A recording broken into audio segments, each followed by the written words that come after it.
Alright, welcome to the Shadow Temple. This is undeniably one of the creepiest temples in Zelda history. This temple is going to be broken up into 3 videos, followed by 1 video for the boss. So that's actually pretty quick, where we're going to run through this, even though it's one of the lengthier dungeons in the game. So you want to, as soon as you enter, you want to hookshot across to the other way, and then the door, or the wall right in front of you, will yell at you to tell you that you need the Lens of Truth. So equip that we got from within the well. Then as soon as you enter this room, you want to head off to the left. You'll find another fake doorway. Head on through and you'll find a door. So go through here and it'll take you through a series of rooms in which there are a lot of walls and stuff that yell at you and tell you all kinds of creepy stuff, so just ignore them. Head off to the right side of the room, you'll see another fake wall. Head on inside and there's a doorway. So go on in and there's a room with 1 Redead and 2 keys. So I suggest you play the Sun Song to stun the Redead before you do anything, and then kill the keys before running forward, so that way you don't have to deal with them running around and smacking you up while you're worried about the Redead.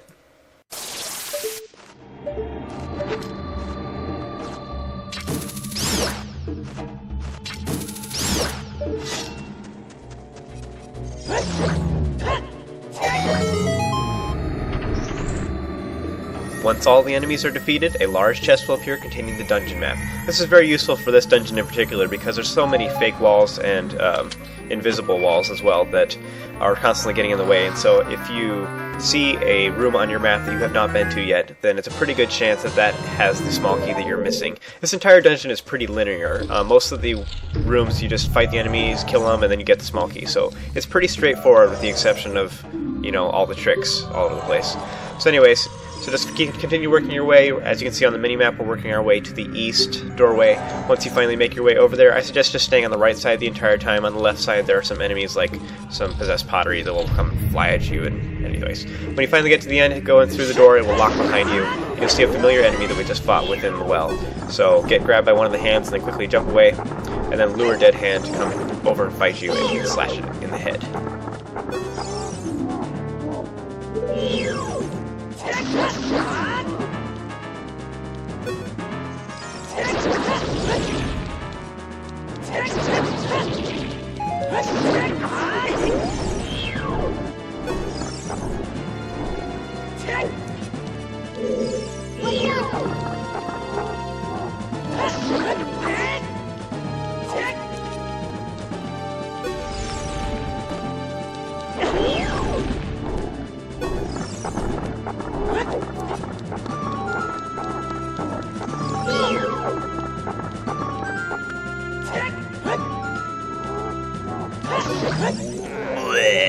Once Dead Hand has been defeated, the door will be opened and a large chest will appear containing the hover boots. These awesome ligament enhancers will allow you to float in midair for a short amount of time as soon as you step off a ledge. So you can get a running start and then you can quickly work your way across short abysses that you wouldn't normally be able to jump across. So this is pretty cool. The only downside is that the hover doesn't last very long, and also while you're wearing them, then you have no traction, meaning that you slip and slide around just as if you're walking on ice. So that kind of sucks, and you don't really want to use these when you're fighting enemies. So we're pretty much only going to be using them occasionally. So it's basically going to be the exact same thing as when we were constantly putting on the iron boots in the water temple, except this time around we're not going to be using them all that often, so it'll be okay. In any case, you want to work your way back over to the room right after the entrance, and so just continue working your way west.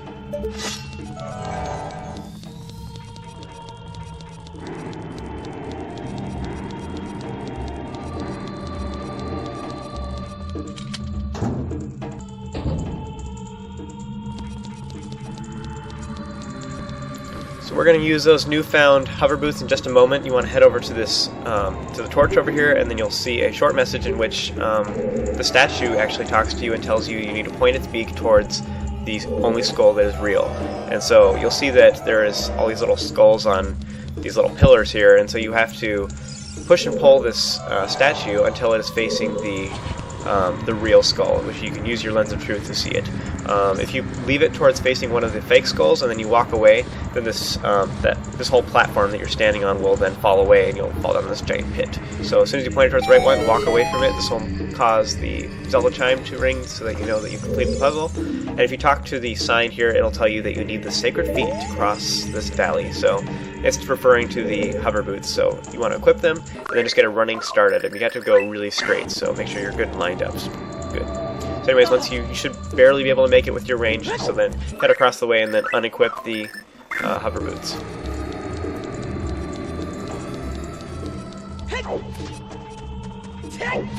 So up ahead in this little room there is a BMOS that is guarding these 3 directions you can take. The rooms on the left and the right, there's a fake wall that is in the way. You can use the Lens of Truth if you want. I'm going to head to the right side first. In this little room there are 2 Gibdos, which are mummies, and so you want to defeat them. You can use the Sun Song to stun them, but in particular with the Big Goron sword, you can defeat them really quickly, so I'm just going to get up behind them and just slash them up. As soon as you defeat them, then the door will be opened and a large chest will appear containing the compass. So this will make it even easier to know where to go, because you'll be able to see on your minimap where all the small chests are that contain the small keys.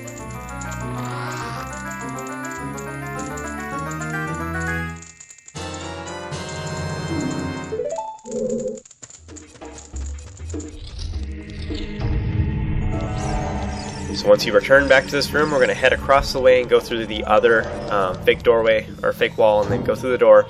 And in here there is another, there's a spinning obstacle. It's a lot like the ice blade thing that was in the ice cavern. So you want to collect the silver rupees, you can just avoid the Grim Reaper things. So there are 2 silver rupees that are in the middle there, and then there are 2 in these little cubbies off to the side. So you can avoid the blades by either rolling or using your shield that will make Link duck. So either way, you can use that to avoid the blades. So the last one is up on top of this platform. You want to hookshot or longshot now to the target, and then just hop off to collect the final rupee. So once you do that, this will open up some grating off to the side. You want to go in there, and you will find a small chest containing a small key.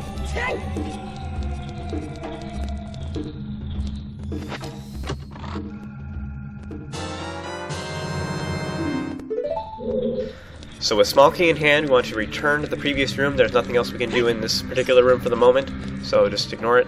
And so head back to the BMOS, and you can use a bomb on it to stun it or kill it if you so desire. And then you would have expected the wall on the left to be a fake wall as well, but it's actually a bombable wall. So instead use a bomb on it, and then once it blows its way through, then just head on through, you'll find a locked door. So use your soul small key to head on through the locked door.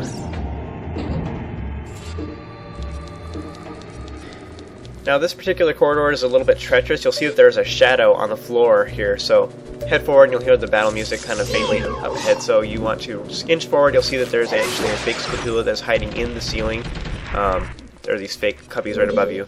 You can use your Lens of Truth to see, I believe. In any case, there are all these big Skulltulas. So just inch your way slowly through this area and defeat the big Skulltulas as you go.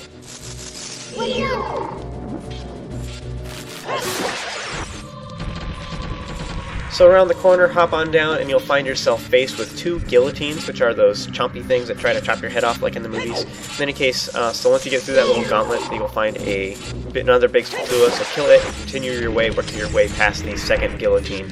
So as soon as you head through here, around the corner, you'll find yourself faced with a Wallmaster. Navi will yell at you to warn you about it, so you want to wait for the shadow to lure it down, and then quickly get out of the way before the shadow falls on you. And here I actually almost got caught by it because I was waiting for it, and then I started running the wrong way and I ran out of room. But in any case, don't do what I just did. So kill the Wallmaster once it's defeated, then continue working your way. Just time your jumps correctly, to avoid getting hit by the guillotine. If you do fall, you'll probably get enough distance where you'll land on the next platform.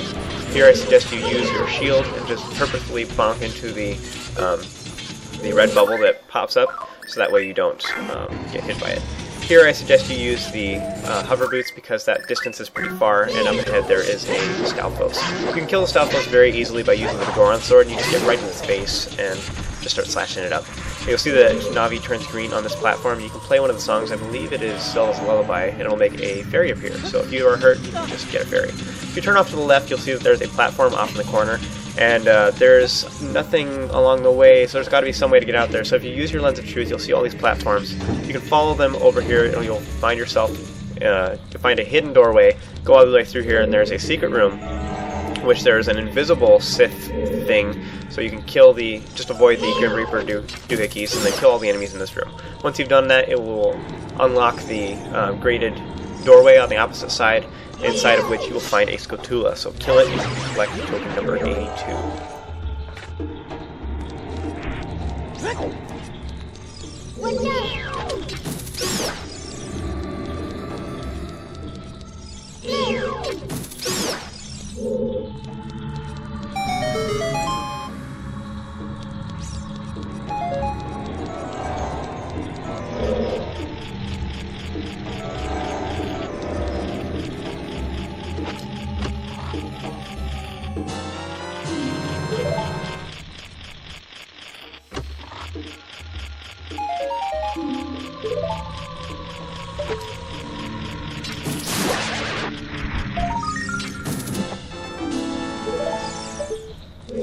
So that is it for this particular room. We're going to be returning to the Guillotine Cavern at this point, and but that is all the time we have for this video, so join me for the next one, and I will show you how to continue your way through the Shadow Temple.